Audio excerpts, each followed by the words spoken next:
Hi all, in this of the last tutorials for building your own guitar pedal, I'm just going to be going over a few fault diagnosing things that you can do if you've come to this point and you've got a problem with the pedal. These are just some general things that you can check to make sure that everything's working right. So first, I've put my multimeter into continuity mode. When the pedal is in bypass, you should be able to get a path between both of the tips like that. There should be one there. It'll be when it's in bypass mode though, so when I turn it to the effect being on, it won't work, which is the way it's supposed to be. You can also check that the shield, that there's a connection between the two jacks through the enclosure by touching the inside of the jacks like that, and you'll see that it makes a noise, so there is a connection. Of course, one of the most obvious things that you can do is make sure that you've actually wired it up correctly, go through each wire and make sure that everything's in the right place. Something I mentioned in the last tutorial with this back plate is to make sure that when you close it, nothing is touching the back plate as it closes, because remember, the whole case is grounded and you don't want to ground things that aren't supposed to be ground, like the lugs on the 3-pole double throw switch, the jacks. Some things on this PCB board shouldn't be touching the top. If you're worried about that, put some tape, some foam tape on the back here, so when you close it, just to check to see if that's what the problem is. And obviously with the power, you obviously don't want anything from the power touching the ground either. Depending on which stage you're up to with your pedal will depend on what you'll be fault diagnosing. Obviously, if you've finished the board and it's all working fine and you've put it into the enclosure and you're having issues with the enclosure, then it would probably be safe to assume that it's something to do with the wiring inside your enclosure or the enclosure itself that's causing the problem. Of course, you can still have a problem with the PCB after you've put it in, but first things to check is to make sure that the wiring is right. If the PCB is the problem, you've built the PCB and the effect's not working, it's a good idea to hold it up to a light like this and just to check your solder joints. I usually put the PCB layout on my computer screen and then just go through the tracks and check that I haven't actually made a bridge somewhere that shouldn't be there. So just go through and make sure, yeah, that you haven't soldered two things together that shouldn't be soldered together. And if you do find something that's there that shouldn't be, to obviously desolder it and do it again and make sure that you don't make that connection. Even if it doesn't look like there's any problems on the board, there's no links or anything like that, another thing that you can do is to take a Stanley knife, or as Americans call them, X-Acto knives, and just a razor knife, and go around and scratch between the tracks on the whole board, and just lightly scratch it. And because sometimes the bridges can be so small that you can't actually see them, so if you go around and scratch between all the tracks a little bit, you'll reduce the probability of that happening. I've had that happen a number of times. I couldn't see the bridge and it drove me crazy trying to work out what it was, and then I've just gone around and lightly scratched through all the tracks and plugged it in and it's worked. So yeah, it's definitely worth doing that. In my opinion, it's something that's come up a few times. Neat soldering obviously helps with both of these problems though. The other thing with the board is to check to make sure the orientation of the capacitors and the components are around the right way. I know you're probably thinking, yeah, I've already done it. I checked them when I put them in, but you'd be surprised how many times I've checked them when I put them in, and then I've gone back and had a look at them and gone, how the hell did I put that in around the wrong way? I even checked it and I still put it in the wrong way. Because when you've got all these numbers going through your head and you're soldering them in, it's easy to make a mistake. So check the capacitors are in the right way, the electrolytic capacitors, and if you've got an IC on it, make sure that's around the right way, and the transistor and the diodes, obviously they need to be polarized around the right way as well. If that all checks out, usually the next step that I do is to check to make sure that the values that I've put in are correct and I haven't actually accidentally put the wrong value in. With the resistors, you can check it online. I had a link in the how to read component values tutorial, so go check that out, and you'll see there's a web page where you can just put in the color codes and then it will tell you what the value is. That's probably going to be the quickest and easiest way. That's why it's important to check the value before you put it in, because the less mistakes you have at this point, the easier the more likely it's going to work first go, and the less stuffing around you have to do to try and work out what problem you've made on the pedal. And also check the capacitor values, but they're usually written on them, so they're sort of a bit easier to check. You can build an audio probe.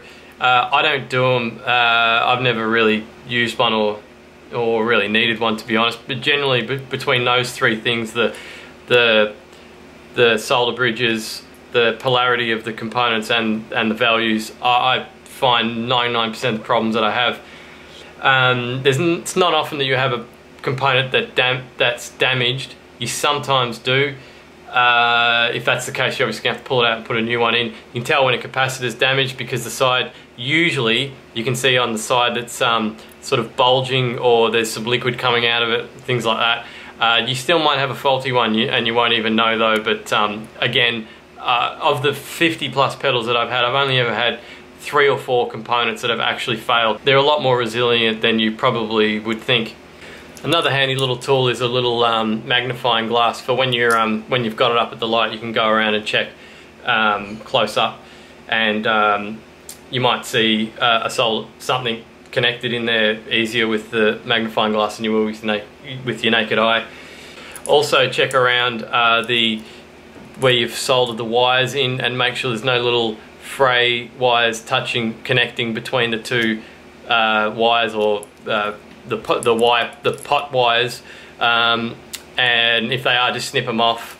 Another thing you can check with the PCB is on the bottom, make sure there's no, they call them dry solder joints.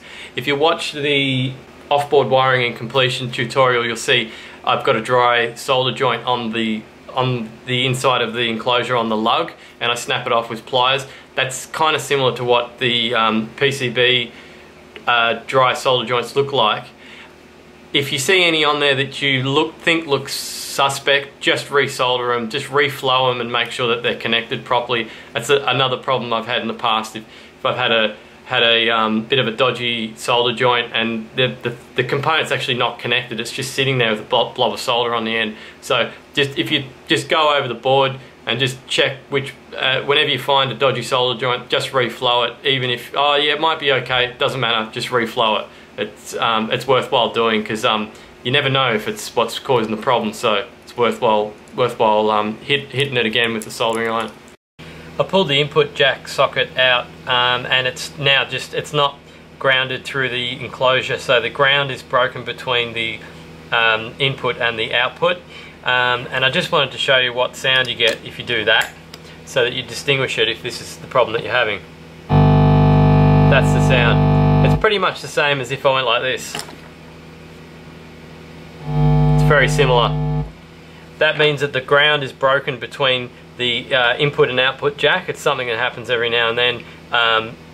You might not have these sockets screwed in properly, or somewhere along the ground between these two is broken, so just make sure that that they're screwed in tight and there's a connection between the two. Again, you can do like I did before with the digital multimeter and check that there's a connection between the two on the shield.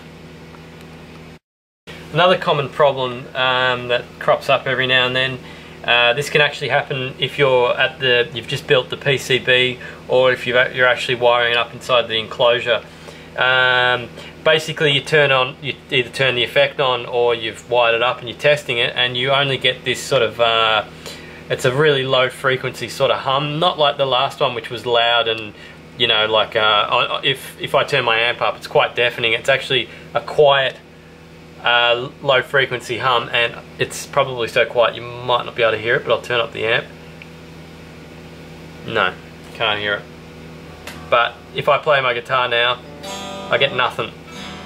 No signal.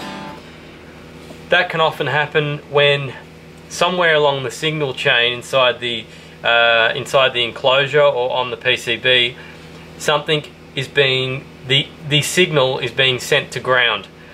Basically, if you think of ground like the pipe under your house where all the other pipes connect to and the waste goes down, it's kind of like the rubbish drain. So if you connect the signal to the ground, the rubbish drain, then you're basically just getting rid of it. The input signal's getting hijacked, and you're going to get nothing out the other end of your at the output of the effect. So so if that's the symptom that you're getting this low frequency hum, go around and check your wiring to make sure that there's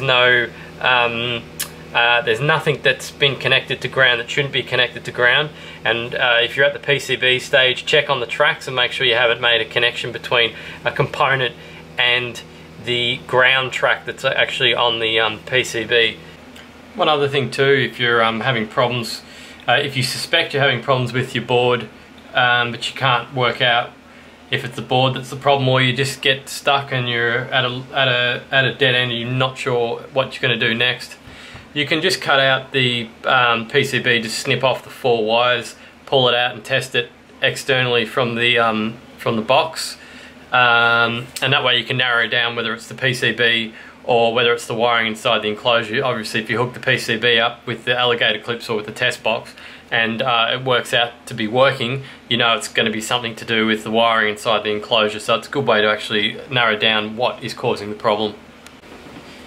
So if you've done those basic troubleshooting steps and you're still having problems, I'd probably suggest at that stage to go to one of the forums, doityourselfstompboxes.com, freestompboxes.org, madbeanpedals.com. There's a lot of people, a lot of smart people on those forums, a lot smarter than I am. I should probably say the caveat now that I'm not an electronics engineer, I just do this stuff as a hobby. So yeah, just post your question on those forums and yeah, see what advice people can give you, and hopefully you nut out the problem. It's usually something really simple, like there's a connection somewhere that's not supposed to be there. In fact, 99% of the time it's something that I've done. I've accidentally put the wrong component in, put something in backwards, made a simple little connection or something. So persist with it, because the circuit works. It's just a matter of checking your work to make sure that you've done it properly. These circuits are always verified. They will work. You just have to stick with it and try and work out where you've made the mistake. So I hope that helps you to find the problem if you're having a problem with your board. I'll be adding some more tutorials and demos to the channel, so yeah, make sure you subscribe, and good luck.